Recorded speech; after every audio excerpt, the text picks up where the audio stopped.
дълго време не можех да стигна до родителите си.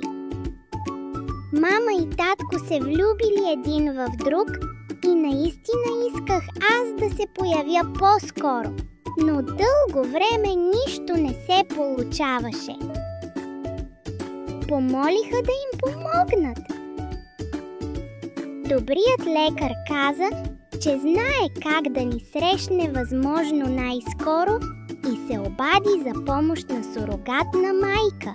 И в този ден станахме най-щастливо семейство на планетата.